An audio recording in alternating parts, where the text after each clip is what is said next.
Hello,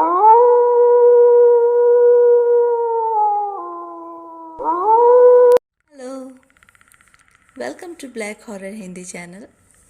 तो दोस्तों, कैसे हो आप सब? उम्मीद है कि आप सब बहुत अच्छे होंगे। दोस्तों, आज की जो वीडियो है वो मानव भेड़िया के बारे में है। मानव भेड़िया यानी कि werewolf एक मिथक जीव है जो पौराणिक कथाओं में पाया जाता है। इसके बारे में कहा जाता है कि ये मानव ही होता है जो भेड़िए में अपने आप को चेंज कर सकता है। माना ऐसा जाता है कि पूर्णिमा की रात को मानव ही अपने आप को भेड़िए में चेंज कर सकता है। werewolf जो होता है इंसान और भेड़िया दोनों का मिक्सचर होता है। ये इंसान और भेड़िए दोनों की तरह चल सकता है। ये इंसानी भाषा नहीं बोल सकता है, लेकिन इसके अपोजिट अमेरिका और लंदन की कहानियों में माना जाता है कि werewolf इंसानी भाषा बोल सकते हैं। इसके बारे में पूरी तरह से ये नहीं बोल सकते हैं कि werewolf के पास कोई पैरानॉर्मल पावर होती है या नहीं। 15वीं सेंचुरी में कुछ लोग ऐसे थे जो इंसानों को पकड़कर उसको काटकर उसका मांस खा जाते थे। मनोविज्ञान के बारे में कोई जानकारी न होने की वजह से अक्सर ऐसे लोगों को भी मानव भेड़िया या werewolf कहा जाता था। इन लोगों को मौत की सजा भी दी जाती थी। ये लोग रियल लाइफ में भेड़िए में नहीं बदल सकते थे। साथ ही प्राचीन काल के समय में कुछ योद्धा जो होते थे, जब लड़ाई पर जाते थे तो वो लोग भेड़िए की खाल को पहन लेते थे, जिससे आसानी से देखकर समझा जाता था कि वो मानव भेड़िया है। दोस्तों, मेडिकल साइंस में भी इसे एक टर्म दिया गया है जिसे क्लिनिकल लाइकेंथ्रोपी कहते हैं। क्लिनिकल लाइकेंथ्रोपी एक ऐसा मेंटल सिंड्रोम है जिसमें इंसान को ऐसा लगता है कि वो किसी भी जानवर में खुद को बदल सकता है। लाइकेंथ्रोपी की ये टर्म मिथिकल जीवों से संबंधित है, जिसमें इंसान उस सिचुएशन में चला जाता है जहां अपने आप को वो भेड़िया समझने लगता है। उनके माइंड में जानवरों के बिहेवियर की मेमोरी रहती है, जैसे गुर्राना, भेड़िए की तरह आवाज निकालना और उसकी तरह चलना। ये सब क्लिनिकल लाइकेंथ्रोपी के एग्जाम्पल्स हैं। जैसे कि पहले भी मैं बता चुकी हूँ कि पूर्णिमा की रात में मानव भेड़िया बनता है, लेकिन क्लिनिकल लाइकेंथ्रोपी में ऐसा नहीं है। इसमें जब चाहे वो इंसान खुद को werewolf समझने लगता है और उसी तरह हरकत करता है। दोस्तों, werewolf को लेकर के लोग दो ग्रुप में हैं। जैसे कि कुछ लोगों का मानना है कि ये सिर्फ एक पौराणिक कथाओं में है, वहीं कुछ लोगों का मानना है कि werewolf रियल लाइफ में भी होता है और इसे देखने का दावा भी करते हैं। अगर आप इतिहास में जाएंगे तो आपको भी बहुत सी ऐसी घटना मिल जाएगी जहां रियल werewolf होने की बात कही गई है। अब मैं आपको ऐसी 5 घटना बताने जा रही हूँ जहां लोगों ने रियल werewolf देखने की बात कही है। मतलब उन्होंने दावा किया है कि उन्होंने werewolf ही को देखा है। तो चलिए शुरू करते हैं। पहली ये घटना मैरीलैंड की है, जिसे स्निग्रिटी नाम के एक यूजर ने रेडिट पे पोस्ट किया था। अब ये घटना मैं उनके पॉइंट ऑफ व्यू से आपको सुनाती हूँ। अपनी इस घटना के बारे में मैं किसी को नहीं बताता, क्योंकि मेरी बात पे किसी को यकीन है ही नहीं। ये बात जुलाई 1992 की है, जब एक शाम को चिसापीक बीच से मैं, मेरे मम्मी पापा और मेरा छोटा भाई वापस घर की तरफ लौट रहे थे। हम चारों कार में बैठे थे। आगे मम्मी पापा और पीछे मैं और मेरा भाई बैठा हुआ था। हमारी कार की स्पीड 25 थी। हम लोग जिस रास्ते से आ रहे थे वो रास्ता छोटा था, दोनों तरफ घने जंगल थे और ये रास्ता आगे जाकर मेन रोड से मिलने वाला था। उस रास्ते में एक छोटा सा ब्रिज पड़ा जो अच्छी कंडीशन में नहीं था। उस ब्रिज पे जब हम पहुंचे तब पापा ने कार की स्पीड 20 कर दी थी। उस ब्रिज को क्रॉस करते वक्त मेरी नज़र अपने साइड के जंगल की तरफ पड़ी। मैंने देखा कि एक पेड़ के नीचे कोई इंसान खड़ा है, जिसके दोनों हाथ पेड़ पे रखे हुए थे। कुछ पल के लिए मैं सोचने लगा कि कोई इंसान अपना हाथ उतनी ऊंची पेड़ पे कैसे रख सकता है। जब मैं उसको ध्यान से देखा तो उसका फेस बिल्कुल वुल्फ जैसा था। उसके बॉडी पे काफ़ी ज़्यादा बाल थे। उसकी हाइट भी लगभग 8 या 9 फीट थी। जब मुझे एहसास हुआ कि मैं क्या देख रहा हूँ उस वक्त ऐसा लगा जैसे मेरी सांसें रुक गई हो। डर से मेरी हालत खराब हो गई थी। तभी उसकी भी नज़र मुझसे अचानक मिली। तब तक हम लोग ब्रिज क्रॉस कर चुके थे। मैंने तुरंत कार में सभी से पूछा कि आप लोगों ने कुछ देखा? तभी छोटे भाई ने बताया कि उसने भी उस क्रिएचर को देखा था। ये सुनते ही पापा ने कार की स्पीड बढ़ा दी और हम लोग सेफली घर आ गए थे। बाद में हम लोगों ने पता किया कि क्या इस आसपास के जंगल में कोई बड़ा साइज का कोई जंगली जानवर भी घूमता है। तो वहाँ के लोकल लोगों ने बताया कि नहीं, यहाँ पर ऐसा कुछ नहीं है। तब हमें और भी यकीन हो गया कि हमने वेयरवुल्फ को ही देखा था। ये घटना भी मुझे रेडिट पे मिली थी, जिसे SPTF 500 नाम के यूजर ने पोस्ट किया था। अब ये घटना मैं उनके पॉइंट ऑफ व्यू से आपको बताती हूँ। ये बात उन दिनों की है जब मेरे डैड की नई नई शादी हुई थी और वो मम्मी को मेरी दादी के साथ छोड़कर मिलिट्री ज्वाइन करने के लिए चले गए थे। मिलिट्री में उन लोगों की आगे की ट्रेनिंग के लिए जंगल में कैंप लगाया गया। रात में सभी टेंट पे सो रहे थे। सिर्फ कुछ लोगों की ड्यूटी एज ए गार्ड लगा दी गई थी और साथ में 4 कुत्ते थे जिन्हें एक जगह कुछ दूरी पर बांध दिया गया था। रात के 1 बजे जब गार्ड्स अपनी शिफ्ट चेंज कर रहे थे, तभी उन्होंने अचानक कुत्तों की चीखने, चिल्लाने और भौंकने की दर्दनाक आवाज सुनी। ऐसा लग रहा था जैसे उन कुत्तों को कोई चीर फाड़ कर रहा था। इस खौफनाक आवाज को सुनकर गार्ड्स की हिम्मत नहीं हो रही थी कि वो आगे बढ़कर देखें कि वहाँ पे क्या हो रहा है। वो लोग छिप गए। फिर कुछ देर के बाद जब आवाज़ आनी बंद हो गई तो वो लोग हिम्मत करके आगे बढ़े तो देखा 2 कुत्तों की लाश आधी खाई हुई इधर उधर टुकड़ों में बिखरी पड़ी हुई है। उनके अंदर के ऑर्गन्स बाहर निकले हुए थे और चारों तरफ खून ही खून फैला हुआ है। ये देखकर 2 गार्ड्स को तो वोमिट हो गई और रोने लगे वो।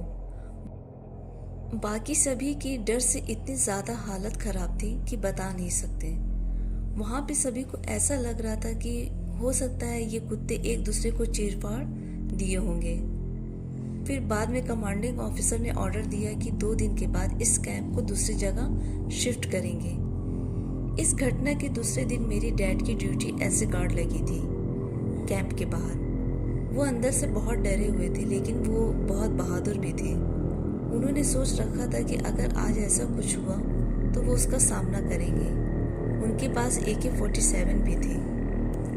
अगली रात मेरे डैड की ड्यूटी लगी थी। उस रात फिर पिछली रात की तरह कुत्ते की चीखने की आवाज़ आई। मेरे डैड किसी तरह हिम्मत करके आगे गए देखने।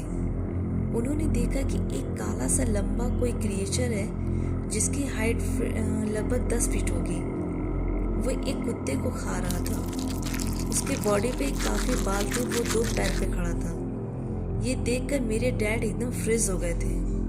जब मेरे डैड AK-47 से गोली उस पर चलाने लगे तो उसने मेरे डैड को गुस्से में देखा। फिर भेड़िए की तरह आवाज़ निकालकर लगभग 20 फीट की लंबी छलांग लगाकर वो भाग गया। उसकी आवाज़ को कैंप में मौजूद सभी सैनिक सुने थे। इसके बाद कैंप को दूसरी जगह शिफ्ट कर दिया गया, लेकिन डैड के सीनियर ऑफिसर्स ने इस केस को दबा दिया, ये कहकर कि तुम लोगों ने कोई जानवर देख लिया होगा अंधेरे में। लेकिन मेरे डैड और उनके साथी पूरे दावे के साथ कहते हैं कि वो एक वेयरवुल्फ था। तीसरी घटना कैलिफोर्निया की है, जिसे एरिक नाम के यूजर ने पोस्ट किया था। अब ये घटना मैं उनके पॉइंट ऑफ व्यू से आपको सुनाती हूँ। मेरा नाम एरिक है और मेरे घर के पीछे एक जंगल है। ये बात 2000 की है, जब मैं 9th स्टैंडर्ड में था। एक समर वेकेशन में मैं और मेरे 2 दोस्त डैनियल और ल्यूक ने प्लानिंग की मेरे घर के पीछे बने यार्ड में कैंपिंग की। मेरे पेरेंट्स ने स्ट्रिक्टली मना किया था कि जंगल की तरफ बिल्कुल भी मत जाना। हमने यार्ड में टेंट लगा लिया और म्यूज़िक लगाकर बहुत देर तक डांस किए। फिर डिनर वही टेंट में किए।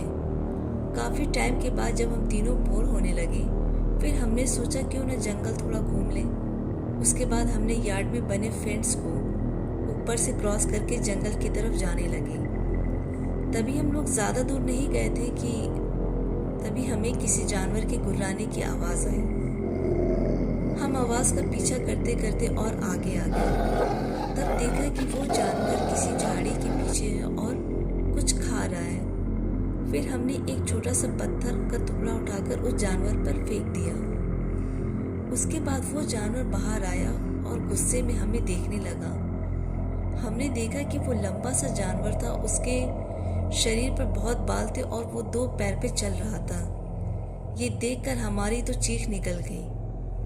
हम तीनों दौड़कर भागे और घर में वापस आकर छिप गए। वो फिर 2 पैर वाला जानवर हमारे फेंस के पास आके फेंस पे लोहे की रॉड से आवाज करता है और आवाज करता हुआ चला जाता है।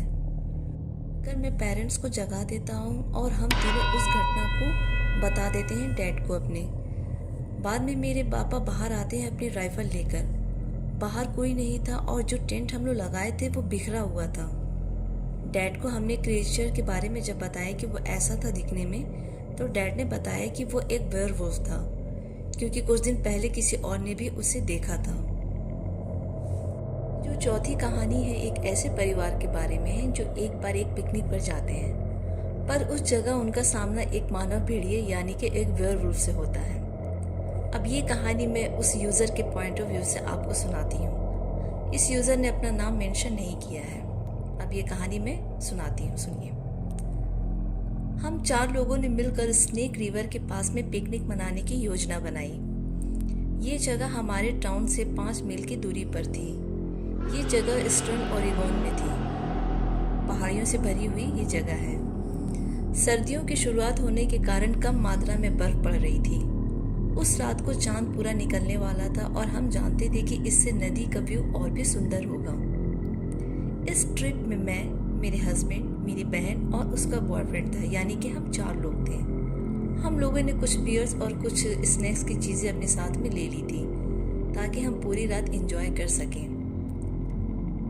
रात के तकरीबन 11 बज रहे थे जब हम निकले। जिस जगह हम जा रहे थे वो एक मनोरंजन की जगह थी जहाँ पर लोग मज़े कर सकते थे, कैंप लगा सकते थे और वहाँ पर नाव या बोट चला सकते थे। उस जगह जाने के लिए हमने मेन रोड को छोड़ना था। सब कुछ सही चल रहा था। चांद की रोशनी इतनी थी जिससे कि रोड और आसपास की चीज़ें साफ दिखाई दे रही थी। हमने एक जगह पर कार को पार्क कर दिया। मेरे पति ने सिगरेट जलाई और मेरी ओर बढ़ा दी। हम दोनों आगे वाली सीट पर बैठे थे। मेरी बहन और उसका बॉयफ्रेंड पीछे वाली सीट पर बैठे हुए थे। जैसे ही मैंने सिगरेट पी तभी मैंने अपने कार के सामने लगभग 20 मीटर की दूरी पर किसी चीज़ को हिलते हुए देखा। पहली बार देखने पर तो वो मुझे एक कुत्ता जैसा लगा। मैं सीट पे आराम से बैठ गई। तभी मैंने उस चीज़ को अपनी कार के दाईं ओर आते हुए देखा। मेरी बहन भी ये जान चुकी थी कि कार के दाईं ओर कोई चीज़ तो है। वो बस पूछने वाली थी कि क्या हो रहा है, तभी उसने उस चीज़ को गाड़ी के पीछे की ओर जाते हुए देखा। मुझे याद है कि मैंने मुश्किल से एक ही बार सिगरेट पी थी और मेरी बहन जो सिर्फ 15 साल की थी वो ना तो स्मोक करती थी और ना ही कोई ड्रिंक करती थी, और हमें इतना समय भी नहीं हुआ था कि हम ये काम कर सकते थे। हम सब चुपचाप बैठे हुए थे। हम दोनों ने कहा कि क्या है वो, तो उन दोनों ने कहा कि कहाँ पर क्या है। हम लोगों ने कहा कि नहीं, बाहर कोई तो है। वो दोनों हंसने लगे। पर इसके बाद उन्होंने भी उस चीज़ को कार के बाईं ओर हिलते हुए देखा। उस समय मेरे रोंगटे खड़े हो गए और मुझे किसी अनहोनी के होने की आशंका होने लगी। वो फिर से हमारी कार के पास से गुजरा, पर पहले से काफ़ी ज़्यादा पास में था। इस समय तक मैं चाहती थी कि हम वहाँ से जल्द निकलें। हम सब पूरी तरह से डर चुके थे और हम जानना चाहते थे कि वो चीज़ क्या है। ये जो भी था एक बार फिर से हमारी कार के चक्कर लगाने लगा। जैसे ही ये हमारे कार के सामने आया, मेरे पति ने कार के हेडलाइट ऑन कर दी, पर जैसे ही लाइट उस जगह पर पड़ी वहाँ पर कोई नहीं था। कुछ सेकंड पहले तक तो वो वहीं पर था। जब मेरे पति ने एक बार फिर से कार के हेडलाइट ऑन की तो वो फिर से कार के दाईं ओर आ गया, पहले से भी बहुत ज़्यादा पास में। हम नहीं जानते थे कि वो क्या था। इस समय तक मेरी बहन काफ़ी डर चुकी थी और साथ में मैं भी। मैं अपने हस्बैंड से जल्दी से बोली कि यहाँ से निकलो। वो भी हमारी तरह डरे हुए थे। उसने गाड़ी को स्टार्ट किया और आगे जाने की बजाय वो पीछे गाड़ी को रिवर्स में ले गया ताकि हम पीछे होते हुए उस जगह से मेन रोड पर पहुंच सकें। हम किसी तरह से चलते फिसलते हुए ऊपर चढ़ते हुए मेन रोड पर आ पहुंचे। हमने सोचा कि अब सब कुछ ठीक है, पर तभी मैंने अपनी ज़िंदगी की सबसे डरावनी चीज़ का अनुभव किया, जिसे शायद मैंने पहले कभी महसूस नहीं की थी। जैसे ही हम ऊपर चढ़े, हमने देखा कि कार की हेडलाइट की रोशनी जहाँ पर जाकर ख़त्म हो रही थी, उस जगह पर एक जानवर खड़ा था। वो उस जगह पर एक ऐसे आदमी की तरह खड़ा था जो पूरी तरह से बड़े बड़े बालों से ढका हुआ था और वो बहुत पतला था। जब उस पर लाइट पड़ी तो वो मुड़ा। अब हम उसको पूरी तरह से देख पा रहे थे, वो मेरी ही आंखों में देख रहा था। और मैं सच में बता रही हूँ कि उस वक्त मेरे दिल की धड़कन बस रुकने ही वाली थी, ऐसी सिचुएशन हो गई थी। उसकी आंखों की जगह काले गहरे गड्ढे थे और उसकी आंखों में दहशत और पागलपन के सिवाय कुछ नहीं दिखाई दे रहा था। ऐसा बस कुछ सेकंड के लिए हुआ था कि तभी मेरे पति ने कार की स्पीड बढ़ाई। वो उसको कार से टक्कर मारना चाहता था, पर वो जानवर वहां से बहुत तेजी से गायब हो गया, मानो जैसे वो पहले कभी यहाँ था ही नहीं। वो हेडलाइट की रोशनी से क्यों डरता था ये तो मैं नहीं जानती थी, पर जितनी तेजी से हो सके हम उतनी तेजी से उस जगह से निकल गए। बाहर बहुत ठंड थी और ठंड के समय में बाहर ना तो कोई आदमी होता है और ना कोई दुकान खुली होती है, और दूसरी बात कि वो इलाका बिल्कुल सुनसान था और रात के समय वहाँ मुश्किल से ही कोई गाड़ी दिखाई देती थी। लेकिन हमें पूरा यकीन था कि हमने एक वेयरवुल्फ यानी कि मानव भेड़िए को देखा है। पांचवी घटना जो है वो फ्रांस के एक गांव की है। वहाँ पे एक क्रिएचर का इतना ज़्यादा आतंक फैल गया था कि लोग बहुत ज़्यादा परेशान हो गए थे। वहाँ पे छोटे छोटे बच्चों को उनके घरों से उठा लिया जाता था और किसी को भनक तक नहीं लगती थी। हालांकि ये कौन कर रहा था, कौन सा क्रिएचर था, किसी को पता नहीं चल सका। लेकिन एक 13 साल की बच्ची ने बताया कि जब वो घर से बाहर अपने पालतू जानवरों को देखने के लिए जा रही थी तो उसके हाथ में एक रॉड था। उसने देखा कि सामने एक कुत्ते से भी बड़ा जानवर आ रहा है जो अपने 2 पैरों पर चल रहा था। वो बुरी तरीके से डर गई और भाग खड़ी हुई, लेकिन उस जानवर ने उसका पीछा किया। किसी तरह से उसे घायल करके वो भाग गई और अपनी जान बचाने में कामयाब रही। इस तरीके से एक बच्ची ने दावा किया कि उसने एक भेड़िए को देखा है जो बिल्कुल इंसान जैसा दिखता है। तब लोगों को पता चला कि जो गांव में ये आतंक फैला हुआ है वो एक वेयरवुल्फ यानी कि मानव भेड़िए ने किया है। दोस्तों, तो ये थी वेयरवुल्फ देखे जाने की 5 सच्ची घटना। ये पांचों घटना हाल के ही कुछ सालों की है। YouTube पे 15th और 16th सेंचुरीज के टाइम की बहुत सारी वेयरवुल्फ की घटनाओं पे बहुत सारे वीडियोस हैं, इसलिए मैं उस पर नहीं बनाई थी। दोस्तों, वैसे वेयरवुल्फ कैसे बना जाता है उससे रिलेटेड बहुत सारी बातें फेमस है। एक तो ये फेमस बहुत ज़्यादा है कि अगर एक वेयरवुल्फ दूसरे इंसान को काट लेता है तो वो भी वेयरवुल्फ में चेंज हो जाता है। दूसरी बात ये कि एक वेयरवुल्फ को श्राप मिल जाता है कि वो कुछ सालों तक वो वेयरवुल्फ बन के घूमेगा, उससे भी वेयरवुल्फ बना जाता है। और ये भी बहुत फेमस है कि जैसे कोई जादुई नमक होती है जिसको बॉडी पे रगड़ने से भी एक इंसान वेयरवुल्फ में बदल सकता है। एक तरह का विशेष लेप आता है जिसको भी लगाने से भी जो इंसान रहता है वो वेयरवुल्फ में चेंज हो सकता है। इसके अलावा बहुत सारी विधियां हैं, बहुत सारे बुक्स हैं जिसमें ये मेंशन किया गया है कि कैसे कोई शैतानी अनुष्ठान करके इस तरह से वेयरवुल्फ में बना जा सकता है। तो अगर आप वेयरवुल्फ बनना चाहते हैं तो इसमें से कोई भी एक विधि को ट्राई कर सकते हैं और मुझे कमेंट बॉक्स में ज़रूर बताइएगा कि आपने क्या ट्राई किया है। वैसे वेयरवुल्फ को कैसे मार सकते हैं उसके बारे में एक ही बात फेमस है जिसमें ये बताया जाता है कि वेयरवुल्फ को सिल्वर बुलेट्स या सिल्वर की धातु से बनी चीज़ों से मार सकते हैं। तो ये थी वेयरवुल्फ वीडियो जिसे बनाने में मुझे थोड़ा सा टाइम लग गया। अगर आपको वीडियो पसंद आई हो तो इसे लाइक करें, फैमिली फ्रेंड्स के साथ शेयर करें और हमारे चैनल को सब्सक्राइब करें। साथ ही अगर आप चाहते हैं कि आपकी स्टोरी को मैं अपनी आवाज़ दूं तो आप अपनी स्टोरी मुझे मेरे ईमेल आईडी या मेरे इंस्टाग्राम आईडी पे मुझे भेज सकते हैं। दोनों का लिंक मैंने डिस्क्रिप्शन बॉक्स में दे दिया है। दोस्तों, एक शिकायत है आपसे। आप में बहुत से लोग हैं जो वीडियोस देख करके चले जाते हैं लेकिन चैनल को सब्सक्राइब नहीं करते हैं। ये तो गलत बात है दोस्तों। आप लोग इस चैनल को सपोर्ट करेंगे तो हमें बहुत खुशी मिलेगी, अच्छा लगेगा। ये वीडियोस तो मैं आप ही लोगों के लिए बनाती हूँ, आपके एंटरटेनमेंट के लिए। तो आप भी इस चैनल को सब्सक्राइब कीजिए, शेयर करिए फैमिली फ्रेंड्स के साथ। तब तक के लिए बाय एंड टेक केयर।